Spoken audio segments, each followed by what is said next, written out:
అంశం అమావాస్య రోజు విధి విధానాలు ఎలా పాటించాలి. అద్భుతమైన ప్రశ్న ఇది. ధర్మ సందేహం సందేహం నివృత్తికి. ముఖ్యంగా మనకు 15 తిథులు ఉన్నాయి.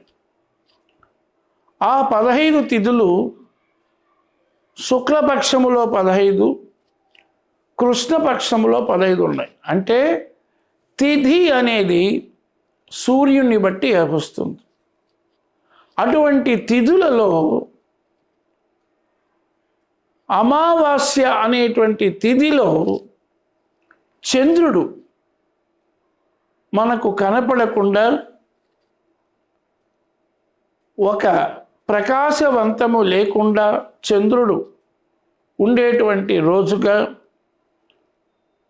ఇటువంటి తిథి కృష్ణపక్షములో రాను రాను చంద్రుడు తన తేజస్సు తగ్గిపోయి అమావాస్య రోజు పూర్తిగా తన కళంకం కలిగి ఏ కళలు కూడా లేకుండా ఆకాశం చీకటిమయమైపోయినటువంటి రోజు అమావాస్య. కాబట్టి ఈ అమావాస్య రోజు విధి విధానాలు ఏంటంటే, ఇది చాలా ముఖ్యమైన విషయం. పితృదేవతలకు పితృతర్పణం వదలాలి. ఈ అమావాస్య అనేది పితృదేవతలకు చాలా ముఖ్యం.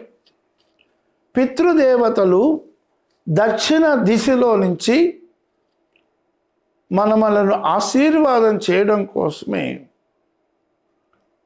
ప్రతి అమావాస్య రోజు పితృదేవతలకు తర్పణం వదలాలి.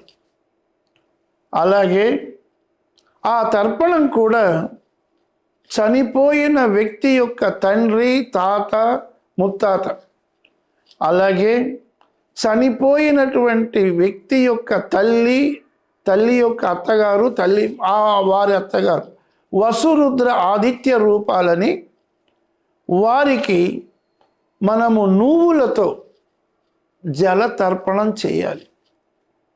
వారికి పుణ్యలోకాలు వెళ్ళాలి అంటే ఇది ఒక విషయం. రెండవది, అమావాస్య రోజు సూర్యోదయం నుంచి సూర్యాస్తం వరకు సూర్యుడు ఉన్న సమయంలోనే తిథి కాబట్టి ఆ తిథి రోజు తప్పనిసరిగా మనం పితృదేవతల ఆశీస్సులు పొందేదానికి ఏదైనా ఒక గోశాలకు వెళ్ళి ఆ గోవులకు 33 కోట్ల దేవతల యొక్క స్వరూపము గోవు కాబట్టి స్వస్తి ప్రజాభ్యాం పరిపాలయంతాం న్యాయేన మార్గేణ మహీనాం గోబ్రాహ్మణేభ్యో శుభమస్తు నిత్యం లోకా సమస్త సుఖినో భవంతు అంటాం. కాబట్టి అటువంటి గోవులు బ్రాహ్మణులు ఎక్కడ అందరూ కూడా వారు స్వస్తి ప్రజాభ్యాం పరిపాలయంతాం న్యాయేన మార్గేణ మహీనాం గోబ్రాహ్మణేభ్యో శుభమస్తు నిత్యం. ఈ గోవులు బ్రాహ్మణులు ఎక్కడ శుభంగా ఉంటారో అప్పుడు లోకమంతా సుభిక్షంగా ఉంటుంది. కాబట్టి ఇక రెండవది, అమావాస్య రోజు ఒక చక్కటి గోశాలకు వెళ్ళి ఆ గోవులకు పితృదేవతలకు అర్పణ చేసినట్లుగా నూగులు, బెల్లము, బియ్యము, అరటిపళ్ళు, ఆకుకూరలు గోవులకు ఇవ్వడం చాలా పుణ్యదాయకం.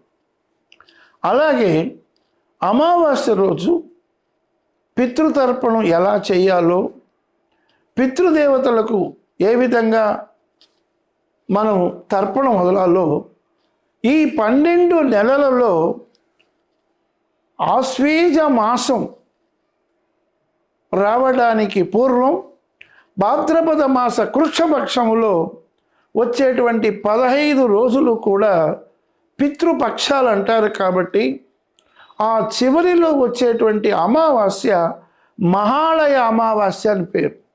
ఆ రోజు తప్పనిసరిగా పితృదేవతలకు ముక్తి కోసం మనము వీలుంటే ఒక నది స్నానం చేసి, లేకపోతే ఎక్కడైనా సరే ఒక కొలను స్నానం చేసి, ఏదీ లేదంటే ఇంట్లో అయినా గంగే చ యమునై చేవ గోదావరి సరస్వతి నర్మదా సింధు కావేరి జలస్మిన్ సన్నిధంకురుని పితృదేవతలకు తృప్తిగా చన్నీటి స్నానం చేసి పితృదేవతలకు ఆరాధనగా పితృతర్పణం చేయాలి.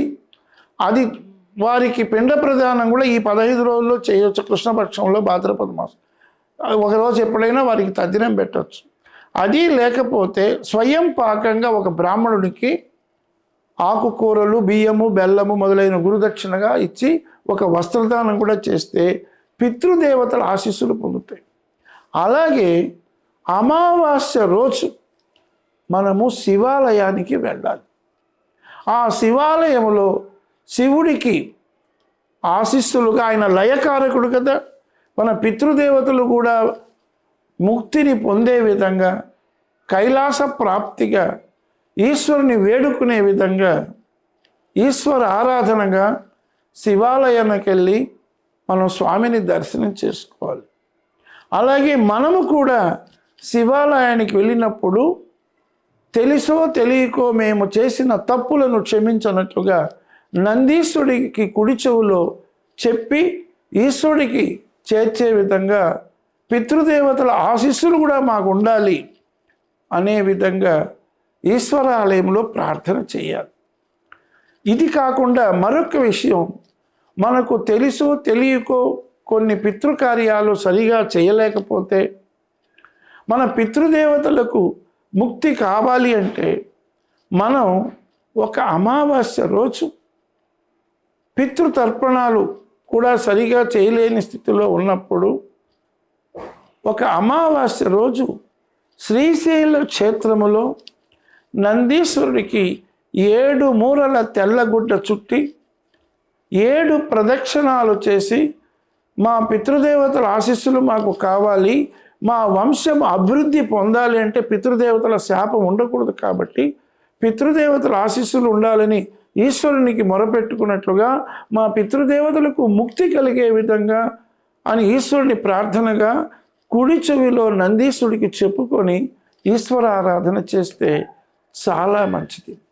అలాగే దృష్టి దోషాలున్నా, ఏదైనా సరే మన మానసిక సమస్యలున్నా, మన వ్యాపార స్థలంలో అయినా కూడా దృష్టి దోషం పోవడానికి అమావాస్య రోజు ఒక తెల్ల గుమ్మడికాయ కానీ లేకపోతే కూష్మాండం, ఎరుపైన కూష్మాండం కానీ దృష్టి తీసుకుంటే ఆ దృష్టి దోషం కూడా పోతుందంటారు.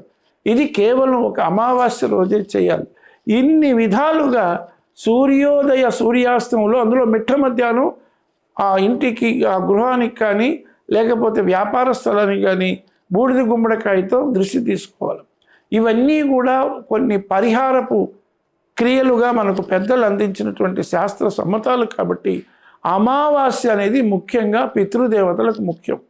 ఆ రోజు ఖచ్చితంగా తలస్నానం చేసి పితృదేవతలను ఆరాధన చేయవచ్చు.